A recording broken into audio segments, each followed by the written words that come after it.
রাজহাঁসের মাংস পছন্দ করে না এমন মানুষ কিন্তু খুবই কম। তো রাজহাঁসের মাংস কিভাবে রান্না করলে একটু বেশি মজা লাগে এটাই আমি আপনাদেরকে দেখাবো। তো আসসালামু আলাইকুম, কেমন আছেন সবাই? আশা করি আল্লাহর রহমতে সবাই ভালো আছেন। আমি রাজহাঁসটা ভালো করে কেটে ধুয়ে পরিষ্কার করে নিয়েছি। এখন আমি এগুলো প্যানে বসিয়ে নিব। আমি মাংসগুলো একটু বড় বড় পিস করে কেটে নিয়েছি। তো আপনারা চাইলে একটু ছোট ছোট পিস করতে পারেন। আমি এখানে 1 কাপ পরিমাণ পেঁয়াজ দিয়ে দিলাম। এখানে 15-20 পিস হচ্ছে কাঁচামরিচ, পরিমাণ মতো লবণ, 1 চামচ হলুদ গুঁড়া, 2 চামচ গুঁড়া মরিচ, 2 চামচ ধনিয়া গুঁড়া, 1 চামচ জিরা বাটা, 4 পিস তেজপাতা, 3-4 টুকরা দারচিনি, 2 পিস কালো এলাচ, 6-7 পিস সাদা এলাচ, 10-15 পিস হচ্ছে গোলমরিচ এবং 4 পিসের মতো লবঙ্গ, রসুন বাটা 2 চামচ, আদা বাটা 2 চামচ দিয়ে আমি পরিমাণ মতো তেল দিয়ে দিচ্ছি। এখন আমি মাংসগুলোকে মশলার সাথে ভালোভাবে মাখিয়ে নিব। আপনি যত সুন্দর করে মাংসগুলো মশলার সাথে মাখিয়ে নেবেন তত মজা হবে। তা আমি ভালো করে হাত দিয়ে মাখিয়ে নিচ্ছি।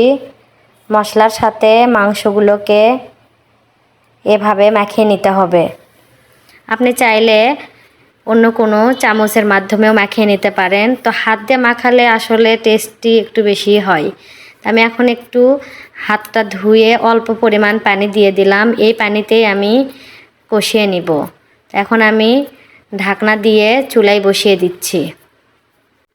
ফিরে আসলাম 15-20 মিনিট পর। এখন আমি মাংসগুলোকে ভালো করে নাড়িয়ে নিব। একটু খেয়াল রাখতে হবে যেন মাংসগুলো নিচে লেগে না যায়। আমি কিন্তু কোনো প্রকার পানি দিছিলাম না, ওই পানিতেই আমি ভালো করে কষিয়ে নিচ্ছি। এভাবে একটু পর পর নাড়িয়ে দিতে হবে। তারপর আমি 1 কাপ পরিমাণ পানি দিয়ে দিলাম। এই পানিতেই আমি রান্না করে নেব। এখন আমি ঢাকনা দিয়ে রান্না করতে থাকব।